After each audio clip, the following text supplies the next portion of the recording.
Eu tenho certeza que você já viu um monte de vídeos como esse.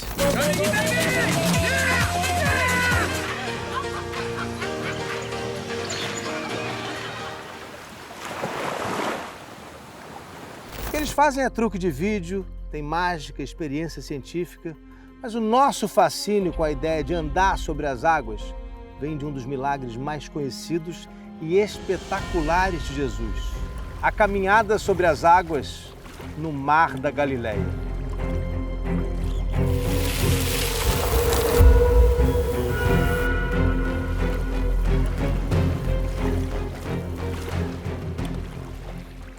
Eu queria relembrar esse milagre com vocês, de acordo com o que foi escrito pelo autor do Evangelho de Marcos.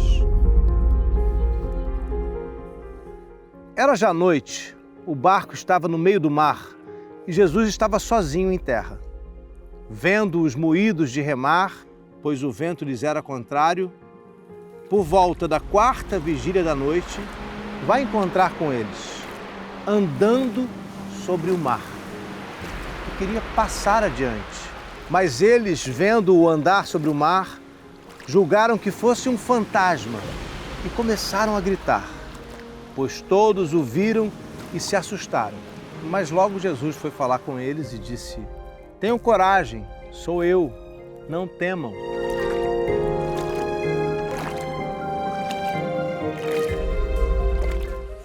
Depois que Jesus diz para eles não temerem, Pedro responde: Senhor, se és tu, manda-me ir encontrar contigo sobre as águas. Jesus disse: vem. E descendo do barco, Pedro caminhou sobre as águas e foi ao encontro de Jesus. Vendo, porém, o vento tão violento, teve medo e, começando a ir ao fundo, gritou: Senhor, salva-me! De imediato, lhe estendendo a mão, Jesus segurou-o e disse-lhe: Homem de pouca fé, por que duvidaste? E quando Jesus e Pedro entraram no barco, o vento se acalmou. Os que se encontravam no barco prostraram-se diante de Jesus, dizendo: Tu és verdadeiramente o Filho de Deus. Gente, é muito difícil para a nossa mente moderna, diante de um milagre como esse, com toda a ciência que a gente tem à nossa disposição, não imaginar o que poderia ter acontecido com Jesus. Se poderia de fato ter sido algum fenômeno diferente do que foi relatado pelos evangelhos.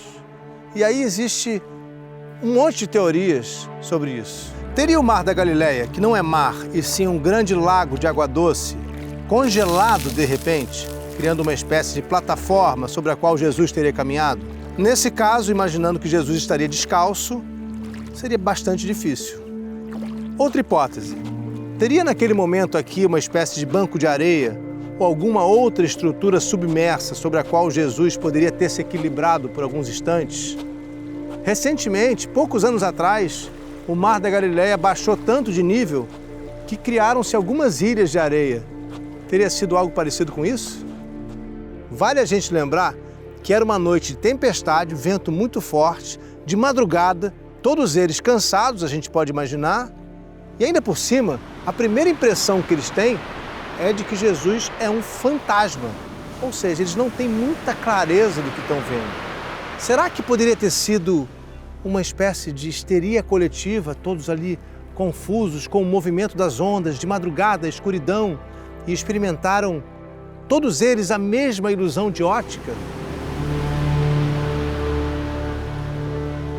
Uma nota nessa edição do Frederico Lourenço, que é o tradutor que eu venho usando para explicar esse milagre, nos ajuda a entender uma diferença importante na maneira como esse episódio, esse milagre, é relatado nos diferentes evangelhos. E aí, a diferença principal aparece em Mateus. Frederico Lourenço nos diz o seguinte: Mateus é o único evangelista que usa a preposição epi de uma certa forma que nos leva a pensar que Jesus de fato caminha sobre as águas. Já nos evangelhos de Marcos e João, eles usam a preposição de uma outra maneira, o que introduz alguma ambiguidade se Jesus está a andar sobre o mar ou junto do mar, perto, não exatamente sobre as águas. Ou seja, em Marcos e João não há uma certeza, não há clareza, pelo menos, de que Jesus andou sobre as águas. Já em Mateus, aí sim, a preposição da maneira como é usada nos leva à certeza de que, para o evangelista Mateus, Jesus, de fato, caminhou sobre as águas. E aí eu lembro que é Mateus também o único que acrescenta o fato de que Pedro também caminhou sobre as águas.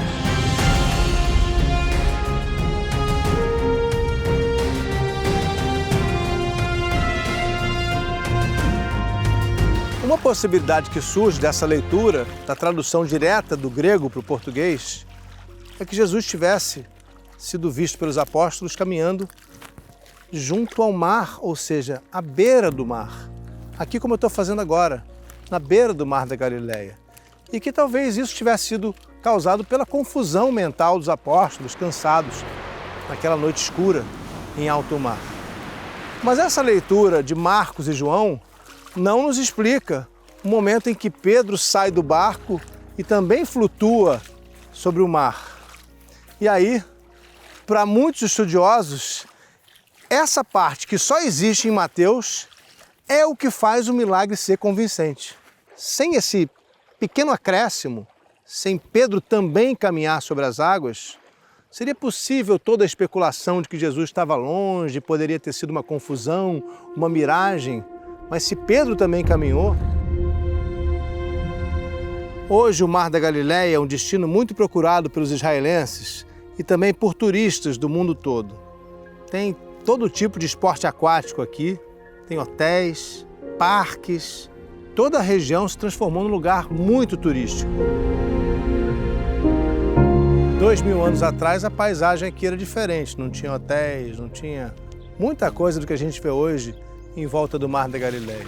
E aí eu imagino a história exatamente no lugar descrito na Bíblia, pensando que, mesmo que existam discrepâncias entre os três evangelhos, teria sido o episódio de Jesus caminhando sobre as águas uma mensagem para seus seguidores?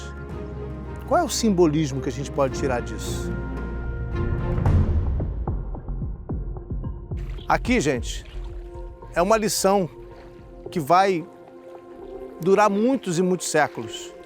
Logo, logo os cristãos vão entender, nesse milagre relatado por Marcos, Mateus e João, um recado de Jesus a seus seguidores. É preciso acreditar sem ver. É preciso, antes de tudo, ter fé.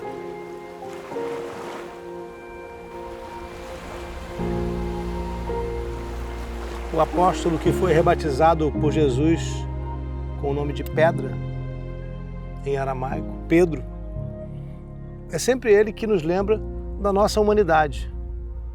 O quanto o medo pode nos levar a deixar de ver as coisas mais bonitas, a deixar de fazer as coisas mais importantes.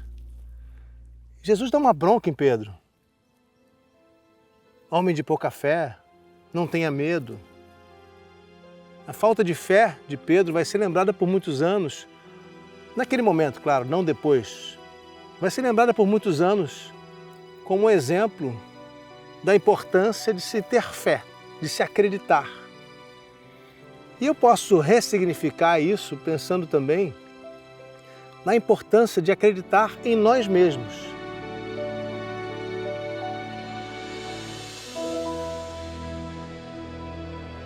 Pedro caminha sobre as águas, mas tem tão pouca confiança em si mesmo que acaba se afogando.